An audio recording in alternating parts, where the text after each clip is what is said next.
Television rents the air less than 20 days to the election.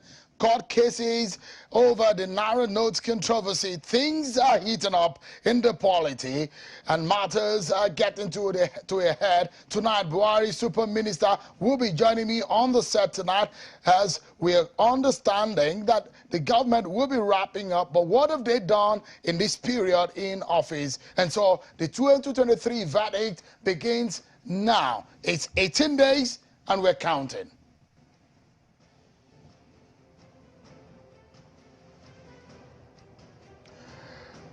There's been showdown over the Naira swap. We're saying a court injunction to stop CBN for suspending the policy. And 3 states have gone to court also. And the Minister of Works and Housing, Babatune Fashola, will be joining me tonight. What has the Buhari government done over the last 7 years? And why does Bola Tinubu deserve the Nigerian vote in 2023?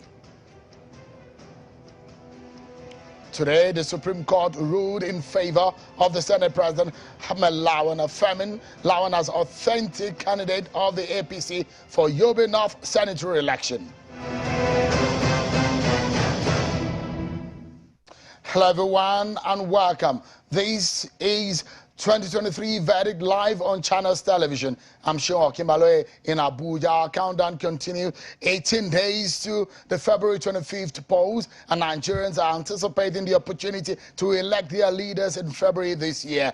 So, if you have not gotten your PVC, or if you have gotten your PVC, brace up for that day when you will be able to exercise your franchise and get to elect the next president and members of the National Assembly. Where it talks about 2023 election is rife. We continue to monitor the major stories for you, and tonight we touch on the main issues. But before we get deeper, let's check out some of your election news update.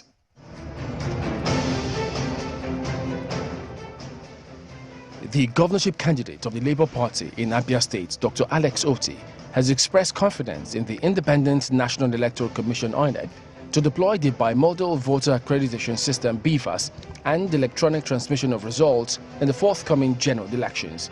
The Labour Party governorship candidate made the remarks during a town hall meeting at Umuahia North local government area of Abia State. The main assurance that we are giving them now is to also believe that the electoral process has improved and their votes will count this time around. The Kwara State Governor Abdurrahman Abdul Razak has inaugurated 2,000 members of the Kwara State All Progressives Congress Campaign Council.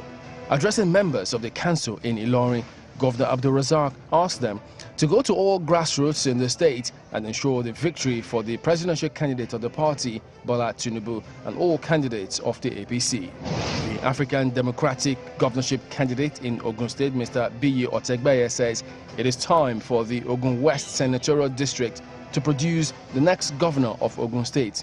Mr. Otegbeye told supporters of his party in Yawa North local government area of the state that he will provide the dividend of democracy to citizens if voted governor. All other regions, we have had a taste of leadership in Okemoso, Afawa, Asiko, Tiwalele.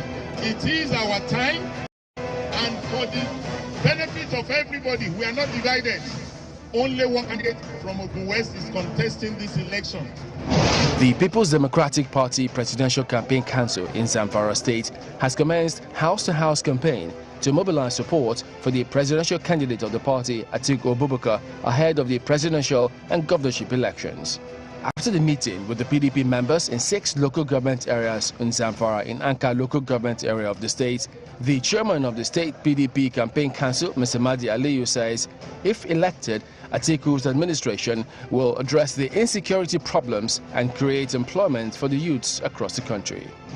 The Coalition Volunteers, a non-governmental organization and support groups of the PDP Campaign Council in Ebonyi State, has called security agencies to address the insecurity situation and restore order and peace in the state.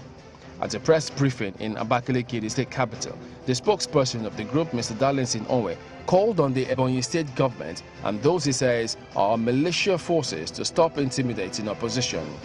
This is highly worrisome, as it's nothing but an invitation to anarchy, bloodbath and breakdown of law and all that if nothing is done urgently. The All Progressives Congress in Imo State has described as malicious, mischievous and total falsehood the allegations by the spokesperson of the Coalition of United Political Parties, Ikenga Ugochinyere Imo, against the Imo State Governor, Hope Uzodinma. The CUPP spokesperson alleged that Governor Uzodinma is behind the attack on his country home last month. The state chairman of the APC, Mr. MacDonald Ebere, says Ugochinyere is known in the political arena as a malicious, transactional activist who should not be taken seriously by anyone, as he also likes to seek undue attention. Ordinarily, we would not have bothered to dignify a character like Ugochinyere, an agent provocateur, with a response because his antecedent is an open book. The All Progressives Congress North-South Progressive Youth stakeholders are warning that some non-progressive elements within the presidency who are working against the victory of the party's presidential candidate Bola Tinubu in February 25 election will put the alliance between the north and southern part of the country in jeopardy. Addressing journalists in Abuja, the convener of the group, Mr. Alwan Hassan, appeals to the party's leadership to respect the bond and alliance between the north and south by working to ensure victory for the presidential candidate Asiwaju Bola Tinubu. Members of the Action Alliance party in the Federal Capital Territory have adopted the Abga senatorial candidate for the FCT, urging residents to vote out PDP's Senator Philip Ajuda, who is currently the senator representing the Federal Capital Territory. We are going to mobilize people both from grassroots and every corner of Abuja to ensure that we come out en masse to vote for him. Thank you so much, everyone. That was your election news update right this hour. Don't forget that the program is interactive and we want to get your views on the topics we have for you. Remember that we've had a poll put out there on our Twitter at City Channels TV on Twitter, and we also send an email for you to get your views in. We have some of the reports, some of the results of the poll for you and how you responded to some of the poll and the questions you said that the candidates should be responding to.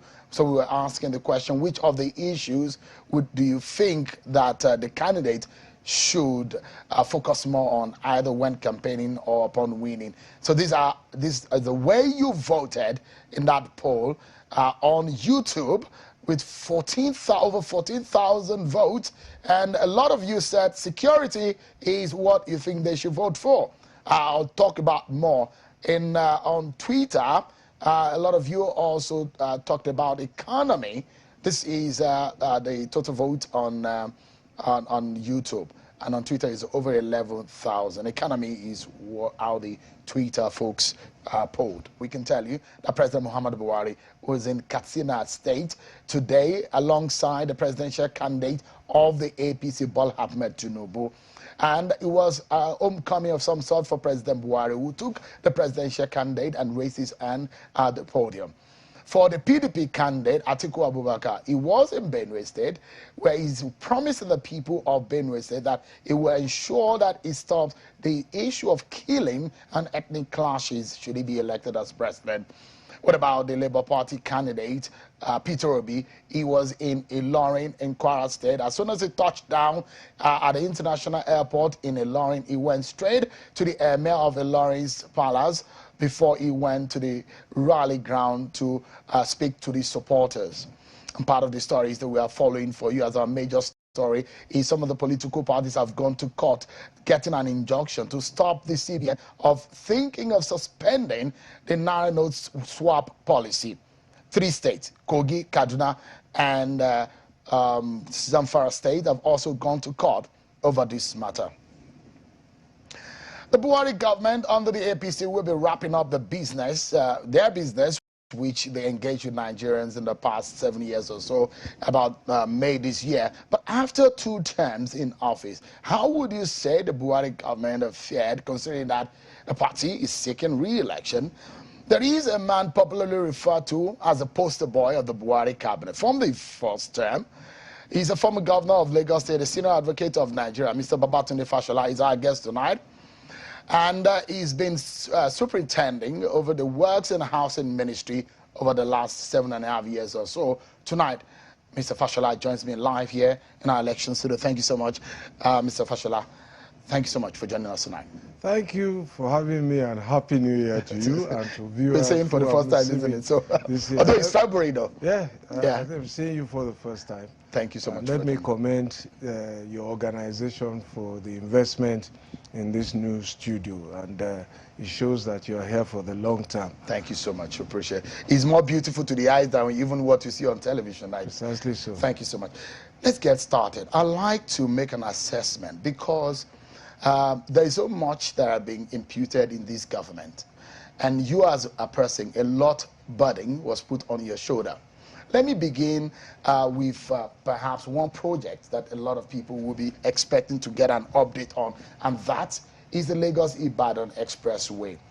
In July 24, 2022, you were on Sunday Politics on Channels Television, and quote, you said, "We are hoping we will be done before Christmas."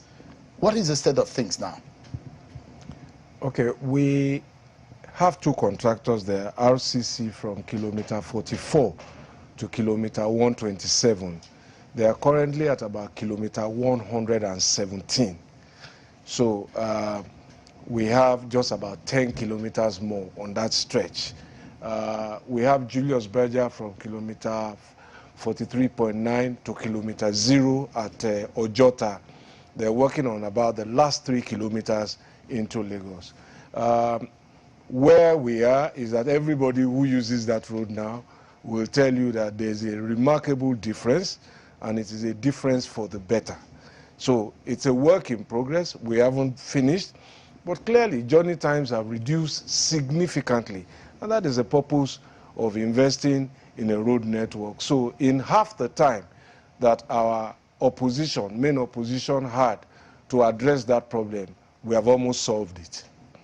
So you couldn't meet the deadline that you set, the timeline that you set? In construction, deadlines, and at the time we were talking, there were so many things that have moved across the world. Price of products, there's been a pandemic that nobody foresaw, there's been a war that has affected logistics and supplies, and you and every fair-minded person know that some of the construction inputs are imported. So those deadlines move. There are challenges about right-of-way setbacks and so on and so forth. So, but it's a continuous operation. There are days when, because of the behavior of some commuters, the road gets locked down until law enforcement and traffic management comes to ease it. During that period too, our construction materials is trapped inside it. So, for example, in Christmas, because of the heavy traffic, we had to open it, stop construction for almost about a month in order to make it less burdensome, to make the commuter experience at that time more pleasant.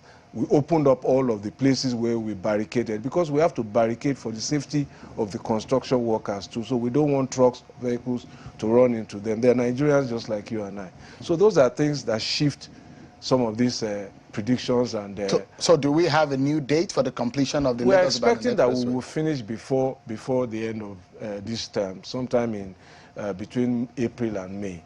But work is going on. If you go there, you find our contractors there working. So it's possible that President Buhari will commission that road before leaving office? I am optimistic that he will do so, but really and truly, commissioning is a ceremonial thing. Cut tape and we go. The truth is that over 90% of the road essentially is in use by the people who need it most. And the experience is better. And that is the more important thing, rather than just coming to cut tape. So have you settled the issue of concession on that road? No, concessioning will come later, because the NSIA that keeps the funds for the recovered funds for payment of contractors is also looking to attract investment. But the important thing first is to build the assets, and then you can bring private sector capacity to manage it. That was one of the mistakes that our main opposition and predecessors did. they expected that one individual, it's not any fault of his in that sense, one individual will raise enough money, about 200 and something billion naira. Who was going to lend 200 billion naira in this economy for a 25, 30, 35-year asset? Who is giving 35-year money? These are responsibilities of government to build the social assets. Then you can then bring private management into it. And that is the superiority and difference of thinking in terms of both of us. We've got the job done substantially in less the time that they had the opportunity to do it, and nothing happened. Maybe but you were exposed to more funding than they were. Could that also be the case? I think you need to just look at the cycle. The biggest source of revenue for this government, for the Nigerian government until recently when we started doing better in the non-oil sector, was oil revenues. Oil revenues reached $140 in their time. But instead of fixing critical assets and critical infrastructure, what did they decide to do? They did not want debt, so they left the assets. They picked $12 billion cash and went to pay to redeem debt. But immediately after that, they started borrowing again. So those are economic choices that Nigerians will have to make in the next few weeks and see which model is better. Oil prices tanked to less than $40 when we came in.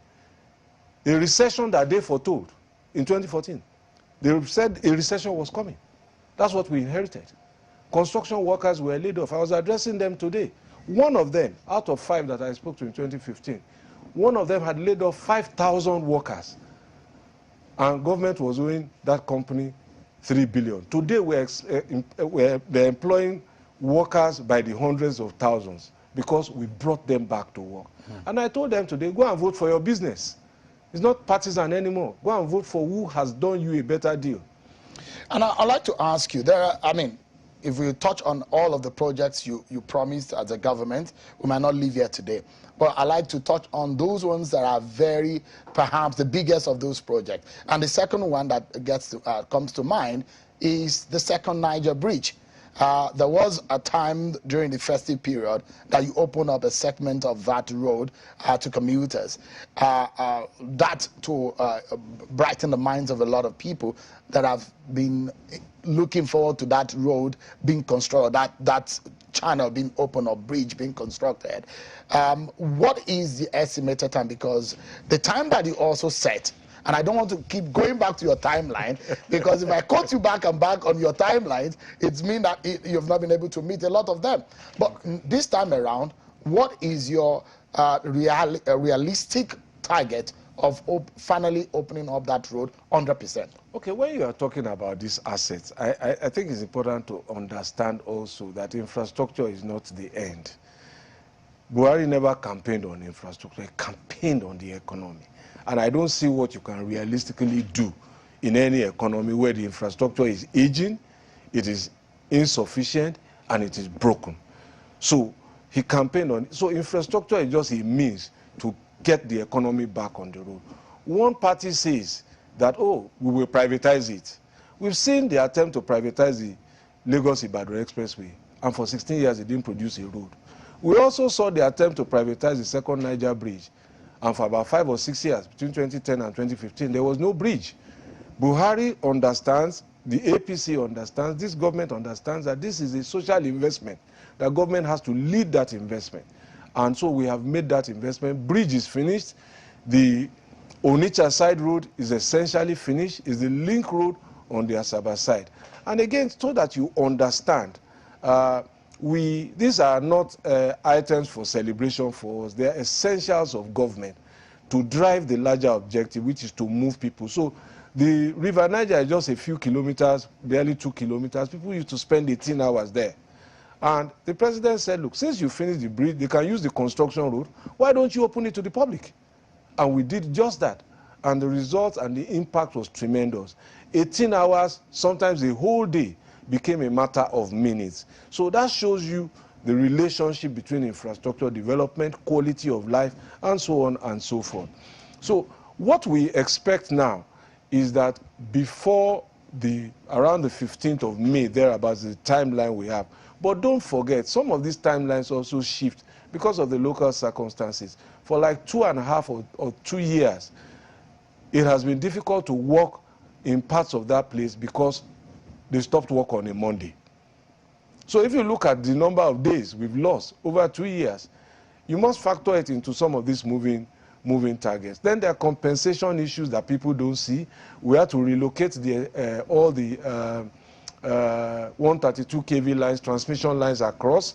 We have to shut down power between those states. We have to work with the electricity companies. So these are things that we don't control.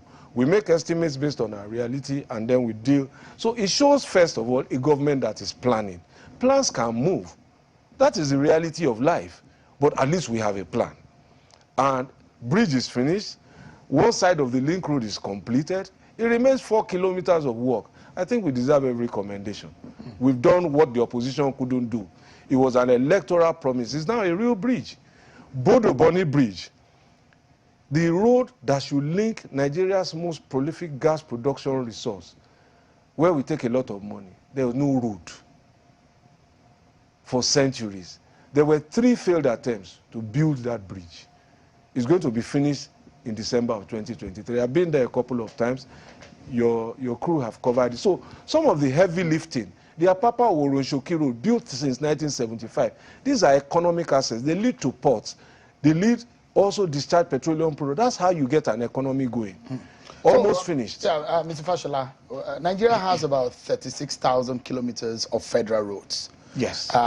Can you tell us tonight how many or what is the percentage of that of these kilometers of road have you been able to fix or do since you got into office over 7 years? At the last count, I think in the last quarter of last year, first month of the last quarter, we had over 13,000 kilometers of road under construction. And as at that time, we had covered about 8,000 kilometers of road.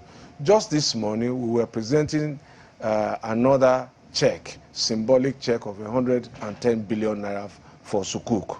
And the Sukuk on its own, that intervention alone, has covered about 2,800 kilometers of road. Some of the roads, you know, the Outer Marina in Lagos, or your Ogbomoso, there's a lot, and you see the signs. So people say, so when people are talking about debt, yes, it is good to have a conversation about debt, but there are alternatives to debt. Let us look at them. Should we increase taxes? Another alternative is, should we stop the project? So when people are talking about debt, they don't talk about assets. So that Sukuk funding, which is debt, has brought 2,800 kilometers of road. Those are assets. So that's why I call them home economists. They don't know public finance and nation building. Because the truth is that when you are talking about debt and cash, what are your assets? These are the assets that will last, excuse me, for at least another 1 or 2 generations. So, Mr. Fashola, when you talk about this infrastructure, and I'll take you to one. I'm driving home a question here with this very slide, and I'll use South Africa as an example. South Africa is the second largest economy in Africa, with over $405 billion, and that's after Nigeria.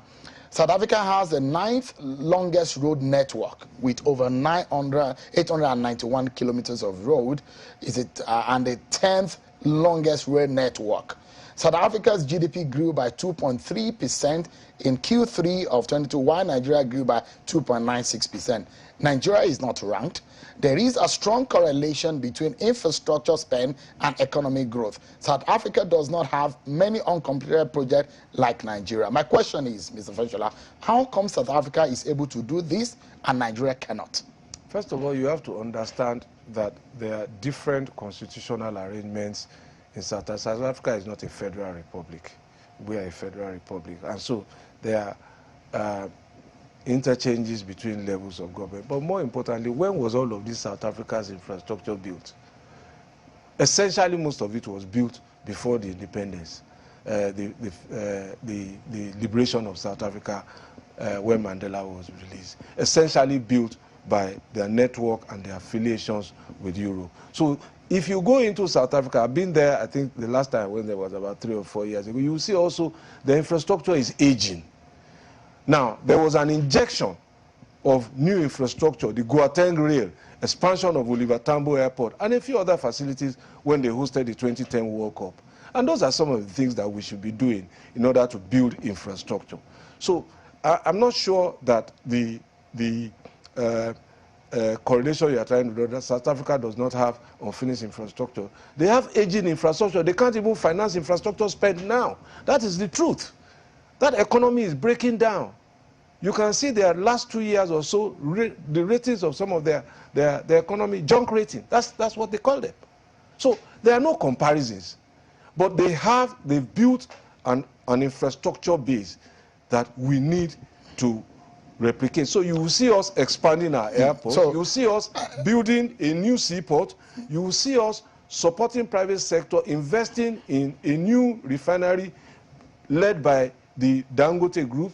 You will see rail beginning to evolve. And so these are things that we should have done when we took $12 billion out of this economy. So I'm asking Mr. Fashola because... I'm answering you. No. The question I'm asking is there should be a correlation between infrastructure, which you mentioned, that the promise of your government is about fixing the economy. Yeah. And there should be a direct correlation. When you're fixing infrastructure, it will bring some trade and commerce benefit. And that's why I took you to the economy. Let me go there. Let me answer now. Just a moment, because I want to add this so that this is like a background to the question I want to ask you. So if you spent a lot of money on some of these projects, some of them are now debt as a burden on Nigeria, then what benefit or how do we hope to maintain them or pay back these debts? Are there plans? So there are two things.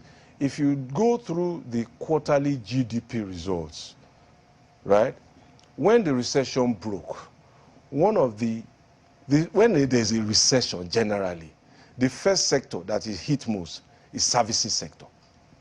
And it is the last to recover.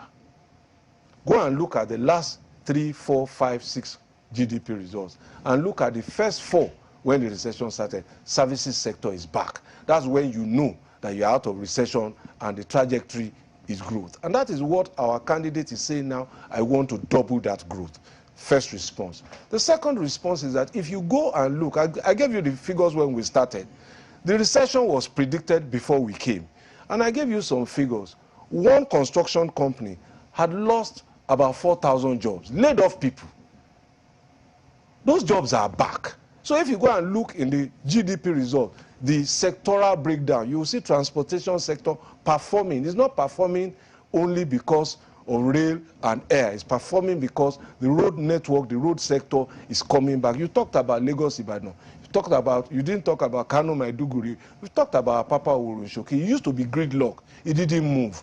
So if you go and look at the quarrying sector, jobs are back. The number of quarrying companies have doubled. I released those figures today in the presentation that we did. Some have risen by 50%, some by 90%. Go and look at... how are these not affecting the unemployment figures? No, just wait a minute. We're talking now economy and growth. First of all, we talk... Some sectors have claimed back jobs. Some sectors have also lost jobs. And this is the reality of the modern economy. As technology is moving in and taking place of certain things, some jobs will be lost.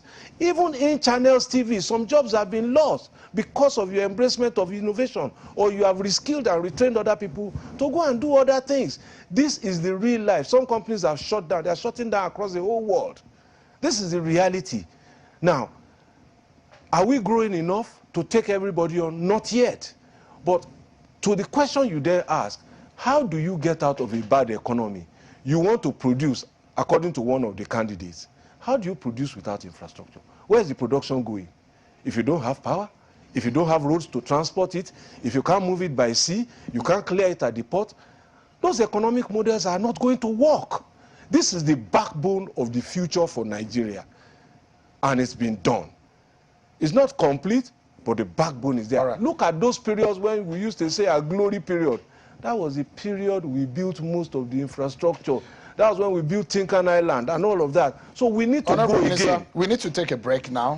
When we come back, although the time I allotted for infrastructure has taken a lot more time, but there are a few issues that are like, I mean, you are the man who's always talking about tolling. Is it possible? How can we sustain and maintain these roads? The old Abeokuta road, have you resolved the issues with the governor of Ogun State? These are some of the issues. Then we come to your former principal, Bola Tinubu. Is it the person that is fit to handle the affairs of Nigeria in 2023? I'll be asking you some of these questions after this break. Stay with me, everyone. We'll be right back. Many thanks, everyone, for staying with us right here on the program. Of course, we will soon get to the breaking news that you can see scrolling on your screen right now. Part of the conversation we'll be having on the program tonight. Let's get back to our conversation with former governor of Lagos State and the Minister of Works and Housing, Mr. Babatunde Fashola, Senior Advocate of Nigeria. Thank you so much indeed. I was going to tell you that perhaps the federal government should come learn a few things with us here at Channels. In all of those turmoil, Channels didn't lose the job. We, in fact, employed more people. We opened more facility. More studios have been opened across the country. Increased our network base. So perhaps one or two things that we... It's not the federal government that lost jobs. I mean, there are jobs. Excuse me, it's not the federal government that lost jobs.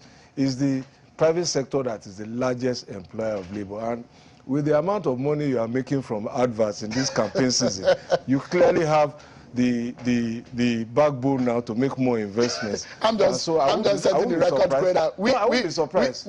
We have actually added more staff. I won't be surprised. I mean, thank you. This is a good season. So when you are reporting and your colleagues are reporting that Nigerian elections are expensive, let all the media houses own up to how much of it they collected. All right, let's get back to it, Mr. Fashola. I wish I could go back to the works and all of those issues, but, well, I think I need to focus on another aspect of our conversation tonight. Let's get to it. There's so much that we need to discuss. Now, first and foremost, you made a lot of statements about the APC government. In fact, before the swearing in, you were very optimistic about what could be the performance of the Buhari government. You said at the time that as Nigerians voted out the Jonathan government, that if your government failed to perform, that Nigerians should vote them out. Do you think that Nigerians will obey or do exactly what you said that time? So let me put it this way. We are a few days to the election now, less than 3 weeks. We have momentum. The APC will win this election. We are not looking at a coronation. We know it's a competition, but the opposition is behind, clearly behind. And let me tell you why. Election, as we all say, is a game of numbers, not so. Mm-hmm. But in those numbers, the mathematics of it, one of the principles, cardinal principles of election, is that election is a game of numbers, and the mathematics and arithmetic is about addition and multiplication. It's not about subtraction and division. So one of the cardinal problems that opposition has had is that they have divided. So it won't add up. And let me tell you why. The main opposition today, Labour, NMPP, PDP, were on one side in 2019. The totality of their votes was still 3-point-something million votes short of the vote by which we won. Now, if you were not enough when you were together, how can you be enough when you are broken up into 3? Are you bringing more new people in from outside Nigeria? It's not going to add up. It's just that simple. People have made up their mind. And then all those self-serving polls that you see, I am happy that a lot of more people, especially in the elite cadre, are showing interest in our elections. I've been polling since 2002. This is the 21st year. And immediately you started, they came on your program to come and discuss those polls, 1,000 samples. I used to laugh when I watched them at home. They were self-serving. Sample base was inadequate. If you did basic probability in mathematics in secondary school, you would not know that those polls were either self-serving or they were totally incompetent or a combination of... Have you conducted your own polls? Just a minute, let me finish. Just a minute. So you will see undecided number, 34, 40%. Where do you get that? The polls we have, a sample size that started with 20,000 people in 2014 And we were talking to those who have voted before, not those who have never voted. Likely voters who have voted before, and then those who promised that, oh, this was their first time. That was the base of our poll since 2014. Never been wrong. Let me also tell you that we've reduced the numbers now, but we don't do phone-in poll. In person, we've done a 5,000 sample polls. APC is clearly ahead. With how many, what percentage? I won't tell you that here. Don't worry. Now let me tell you, so, to the undecided, the number of undecideds now averaging below 5%. So let me say to those undecided people, this is a job interview. And one of the things you should be looking at now is, first of all, what is the reference of the candidates from their previous employers? So no, please. Just a moment. Before we get into that, Mr. Fashola. You don't want to go there? No, we go there. But I asked a question earlier, and it's about what you said. And you were categorical. I'm telling you that this is what the polls say we are going to win. I'm answering you. And I'm giving you the reason. As your party deliver on the promises to Nigerians? I'm telling you that we are going to win. Most of the promises that we made, we are working on them. We are evolving. We are making progress. In some places, we need to do more. And this is why we feel that we will be entrusted with the capacity to complete what we have started, because people can see the difference. One of the things you fail to see is that, look, even in the process leading up to the evolution of the candidates, right? One candidate became very polarizing, divided the country into two, polarized his party, divided it further. And then they went into subtraction. They lost some of their governors. We've gained more governors. So where's the path to victory? Except in those paid and sponsored polls, 1,000 sample, where 500 people don't participate. And about, so look, listen, this is empiric. The rubber is meeting the road now, and you will begin to see campaigns begin to lose steam.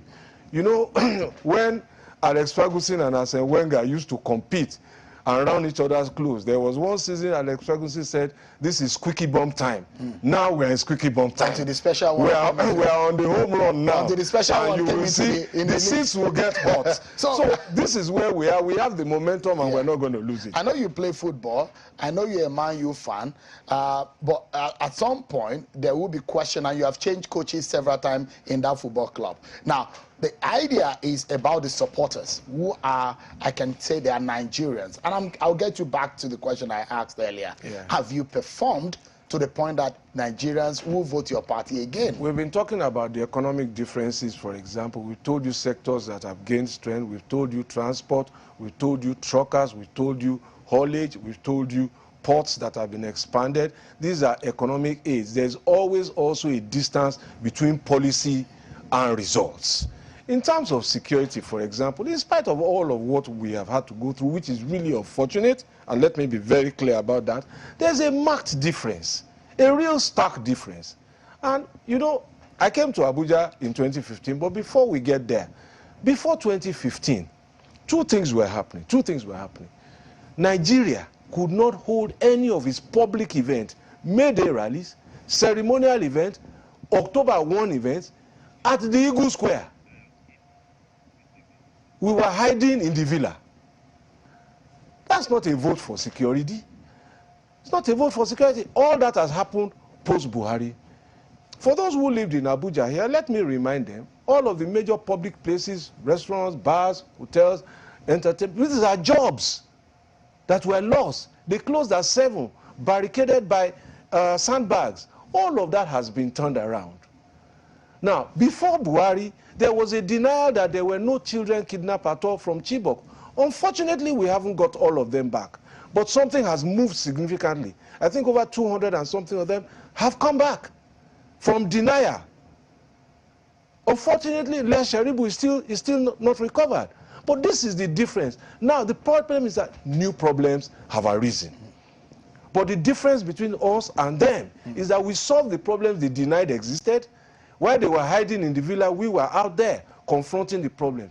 We haven't finished solving the problems, but there's a stark difference in momentum. We moved the needle. Yeah. So, I mean, I'll get and we didn't promise a life without security challenges. Yeah. And because you promised 3 things. And because I need you to talk about... Let me go to the third one, anti-corruption. Let me give you one example. You were talking about Lagos Ibadan, second Niger Bridge. Part of the money that is building it was money that was stolen out of this country that Buhari has recovered, brought back in. So you will see the pattern. Money that left the country before Buhari, Buhari is the one bringing them back in. Because sometimes we just focus anti-corruption, how many people have been jailed, how many people have been sectioned.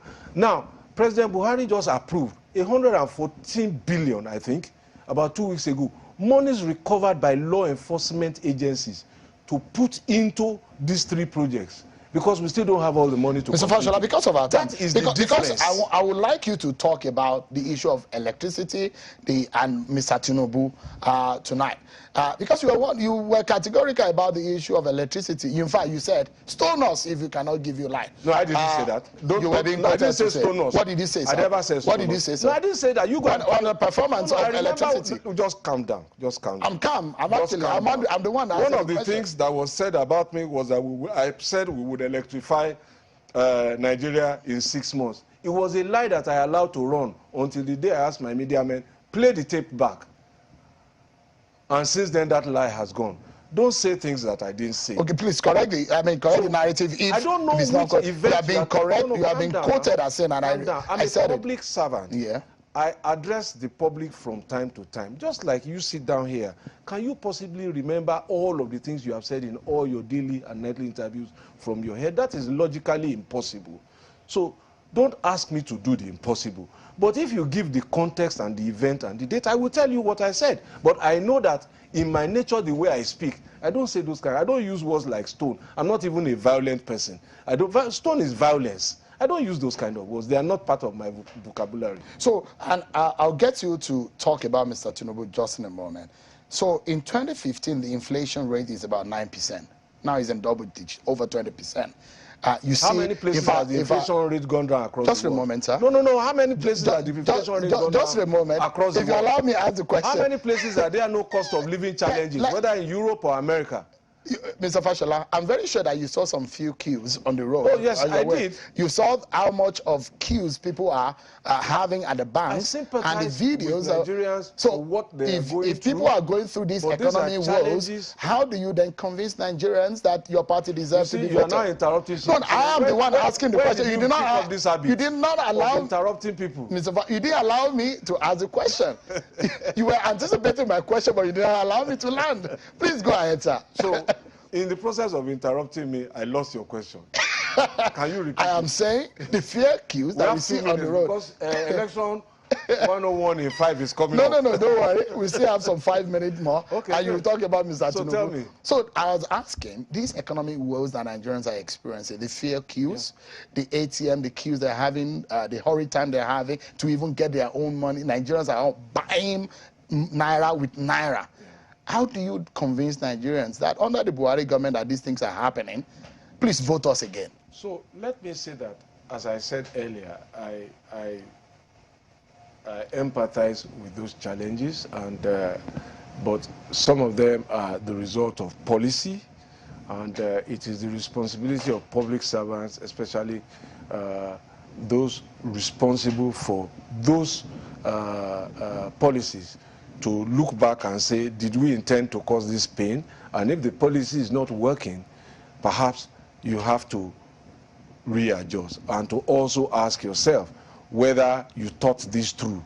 As a public officer before and now, I have had cause to reverse myself when I saw that my policies were causing unintended results. And so I have no responsibility on those 2 areas, and therefore I cannot speak to the details of the facts that are available to the policymakers. But the important thing is that those policies are not yet delivering the results and are delivering a lot of inconvenience for people. And that is why our candidate was the first to speak out about it. Even though it was his party and that was in government, he was the first. And that is consistent with Asiwaju Tinubu's procedure as an activist, the fighter of the downtrodden, the champion of the downtrodden. And once he sees people in pain, so it was after he spoke that the others now found their voices. And one of them has now come back to say, okay, don't even extend it. What is he benefiting from contributing to the pain? By saying don't extend it. Because it is clearly having consequences that are not intended. One of the consequences that is unintended is pain and inconvenience. And I think that every responsible policymaker should step back and say, hey, is this what we intended? So, as a senior advocate of Nigeria, please weigh in on the breaking news that we're having right there on the screen. And two things are happening. 3 APC governors today took the federal government to court over the Naira redesign deadline, and another 14 political parties are threatening to boycott the election if the deadline is changed. How does that have to do with senior advocate? They've gone That's to a court. lawyer. I'm asking for your views. They've gone to court. I haven't seen the court processes. I haven't seen what they filed. It would be extremely irresponsible of me to come here, to come and be talking about things I have no details about. I wasn't trained that way. Lawyers don't give opinion about facts that they don't have. No responsible lawyer. Anybody who does it is probably practicing another trade, not the profession I was trained in. So you don't choose to comment on that? I don't have the facts. All right. So they're expressing me to no, do you get it? I get your point. An opinion and without the facts. It's taken. I got your point. That's not so the because way to go. it's relating to it the will matter. Be a baseless opinion. No, it's relating to the matter in which you were talking about the policy of the central bank, the Naira note, and the controversy that no, generated. The facts that I can talk about the policies that we see pain. I see people at ATMs. I see people in banks, crowded, struggling to get their money. I get feedback. I don't have cash too. You don't? I don't. So the policy is not working? Well, not at this moment. Okay. So it's causing unintended consequences. And I'd like to ask you a rather, well, I wouldn't say it's an uncomfortable one. Bola Tinubu, why do you think he's the best man to be Nigeria's president? Well, don't forget that we are running a democracy. So there are people who have their views about who should be the candidate and who should not be the candidate. But if you go back to the origins of democracy, it says let the will, the majority will. That was the will that prevailed in an open primary. That's our candidate. And so he's the legitimate candidate of our party. And our party has momentum to beat the other parties who used to be one and have now broken up into 3. And when they were one, their votes were not enough to beat us in 2019. Now that they've broken to 3, how can the sum total of 3 parts that was inadequate as one be able to take us? That's my answer. I mean, and I think the interest of Nigeria should be paramount, isn't it? No matter what the game is or the end game may be like. In all of the competitors, 18 of them that will be on the ballot on the 25th of February, can Mr. Tinubu fix some of the problems of this country? He says he's coming on the slogan, renewed hope. Yes.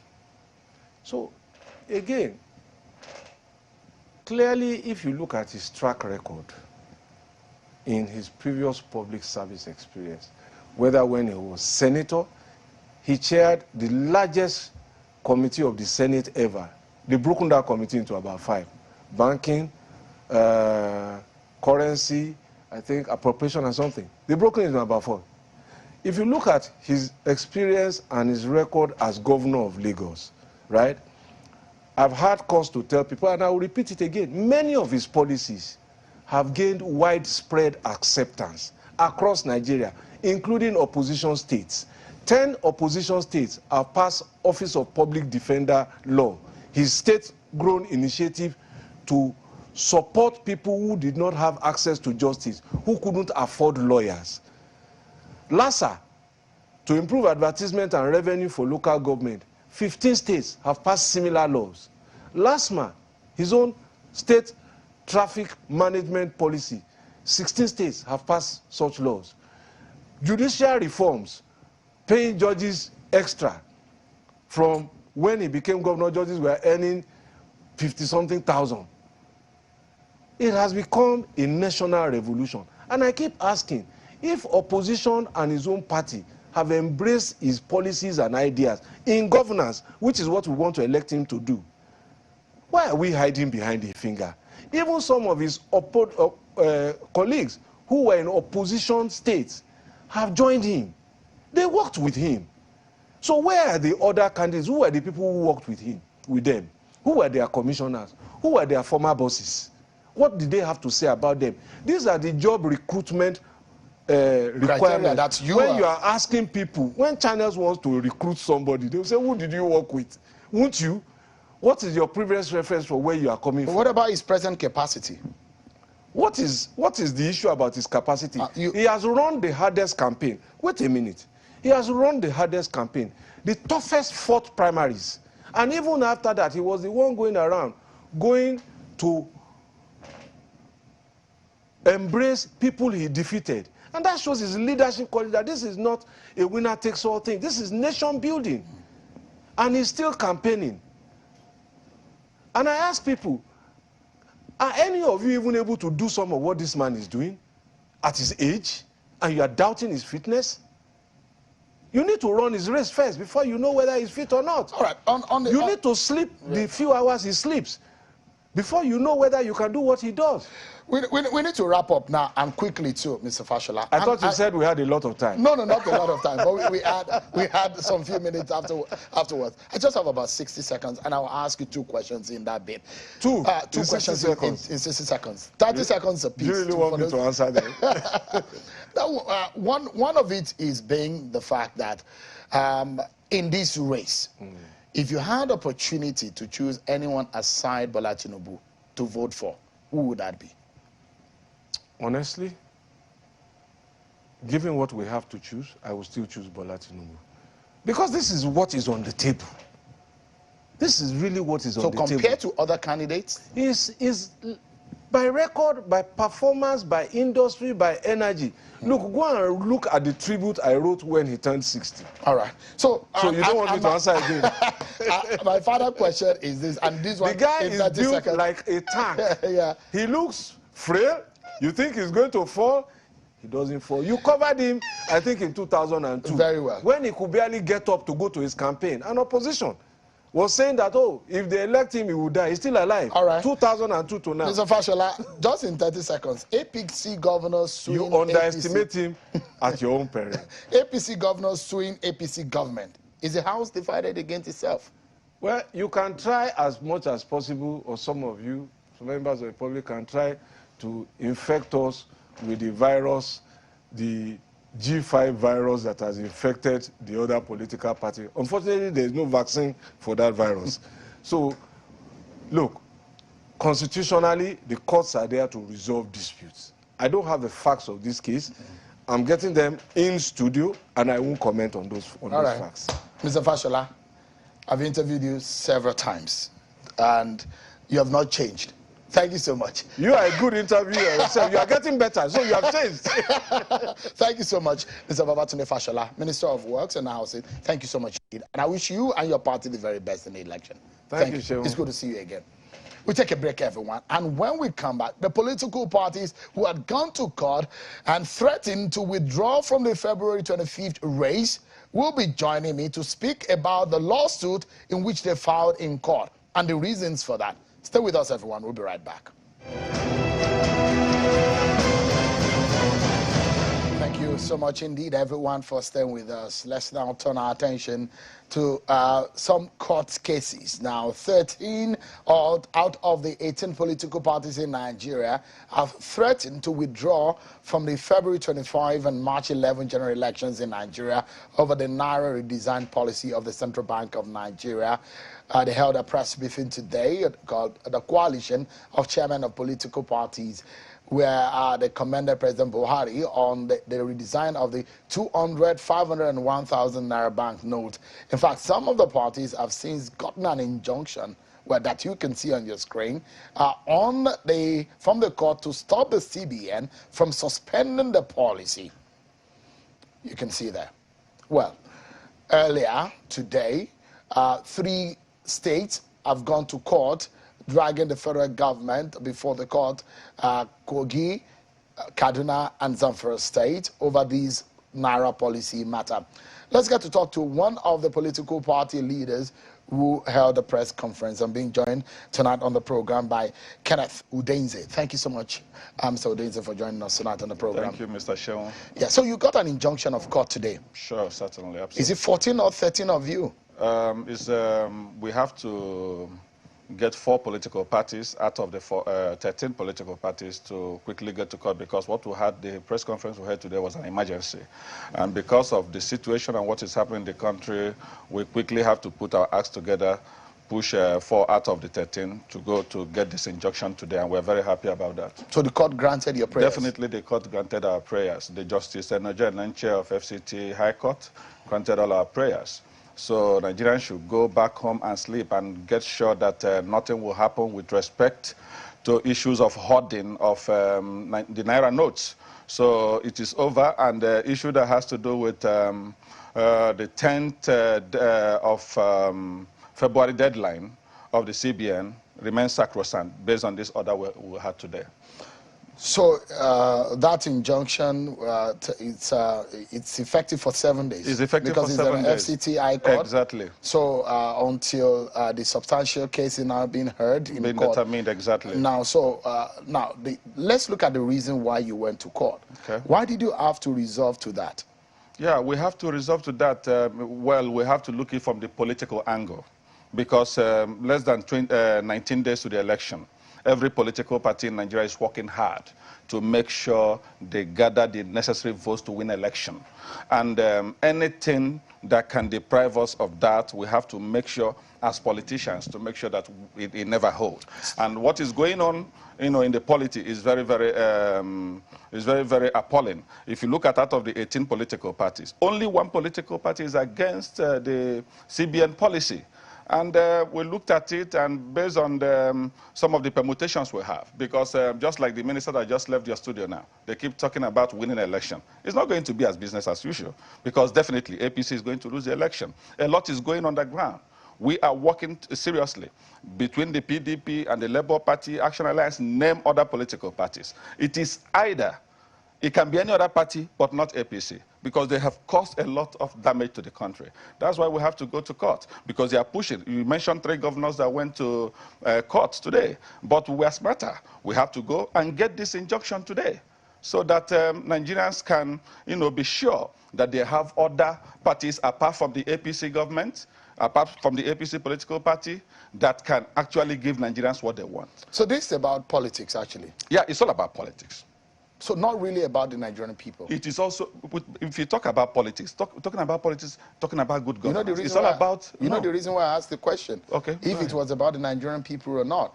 And I'm asking, either APC, PDP or Labour Party, the big question here is the average Nigerians who are not even card-carrying members of any political parties are the ones bearing the brunt. They're the ones spending long hours on queue. In fact, if you ask your bank to give you money, they'll tell you, this is just how much we can give you. We don't have enough cash. So this is the suffering of the average Nigerian, not about the political elite. Yeah. So that's the reason why I'm asking. So is this lawsuit about the average Nigerians who cannot get this money? Because if you say that's the reason for going to court, yes, that has to be substantiated, isn't it? It is also about the average Nigerians. Our going to court is about the... for me to even come here, it takes me time to able to get money from POS before I got a black market somewhere, before driving down to this place. So everybody is suffering the brunt. There's no better time than now. When do you have to, postpone the doomsday? So the best time is now. So, yeah, okay. So I'm looking at the policy. Okay. The technicalities of that, of deploying this money and all of that, for those who are the school of thought of increase the deadline so that Nigerians can have more time. Did you think about that? What's your position or response to those? If you look at from 31st of January, it has been extended to the next 10 days. And if you look at the people that have been going to bank to deposit money, we have our intelligence. We have been sending people across. And we found out that most Nigerians are no longer depositing money. The people who are afraid of all this are those that have stashed money somewhere and looking for... It's not ordinary Nigerians.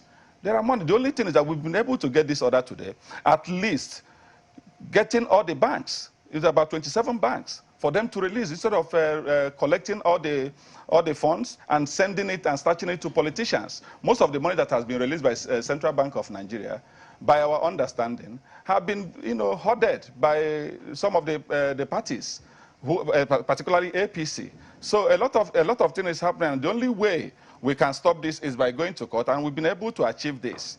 So there's nothing anybody can do about that. It is 7 days. The 10 days we have actually been caught by those politicians who think they can use money to buy votes.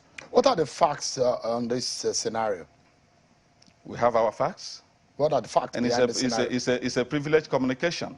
A lot is going on. There is a plans to start demonstration by Thursday.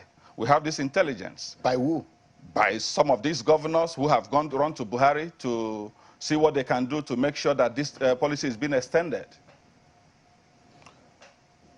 Now, you said earlier that this is about politics, and you said you people would like any other party aside APC to win this election. Absolutely. Give us talk more about that. Yes. Why so? Why so?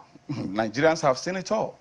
For the past 7 to 8 years now, rounding up from the APC government, all the promises they made to Nigerians, what are we seeing today? Nothing is going on. Nigerians are crying, just like you're talking about all these policies. Look at the fuel queue. Talk about the ASO strike that just ended. Look at the NSAS. Look at the palliative that governors touched at their various states during the COVID-19 palliative. The APC government have nothing. They have nothing to show off. I mean, when you consider some of the people that are even contesting this election, can you compare the APC presidential candidate with that of other political parties? That is why some of us, we are working to see how to form government of national unity, which APC as a party have refused on themselves. They feel that it's winner takes it all. But some of us who belong to other political parties, we are also working, we are discussing at that level, both at the level of talking with the P2B movement, the Atiku, PDP, and every other political party. What we are talking about is government of national unity. When one of these parties win election, definitely call every other patriots together for us to work together and build a nation of our dream. It is not all the making of empty promises. Look at what we are facing in Nigeria today. That is the reason why some of us have come together to make sure we work hard politically to push this government out of power. And that is also our interest. And that is what we are doing. What options are left for Nigerians? Those who are going to the poll on 25th. What are you telling them tonight? What we are telling Nigerians tonight is for them to look at where we are coming from, where we have been today and where we are going. It has not been rosy. It has been terrible. And the best option for us is for us to look at, because in a few days to come, they say 24 hours is a long day in politics. In a few days to come, there's going to be a lot of discussion.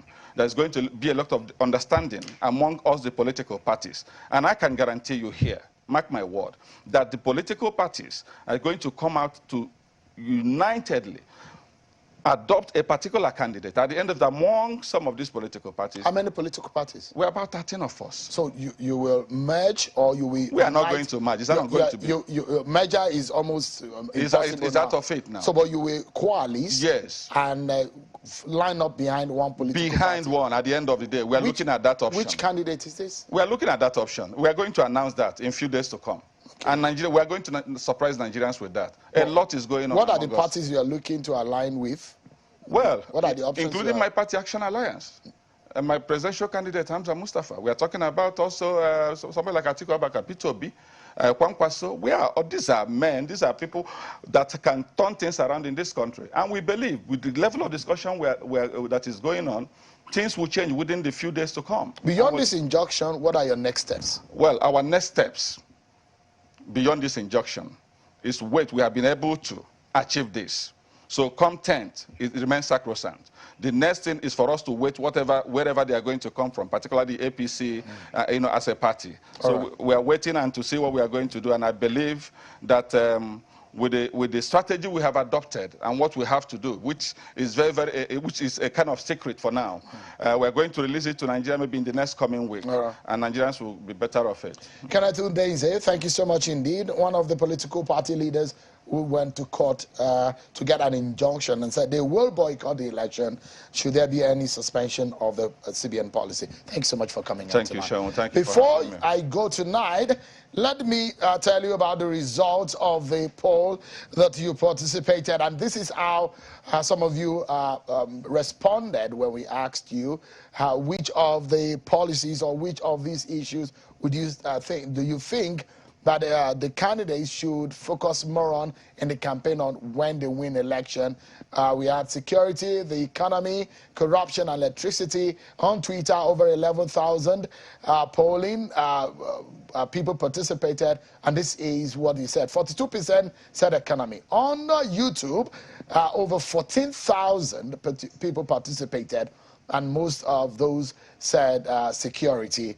Let me see if I can take one or two responses on some of your messages. All right, we are totally out of time. Keep them coming. Tomorrow, we give you yet another poser for you to chew on as elections are now 19 days away. Thank you so much indeed, everyone, for watching. I'm Sean Akimbalo. I'll see you tomorrow at 7 p.m. God bless Nigeria.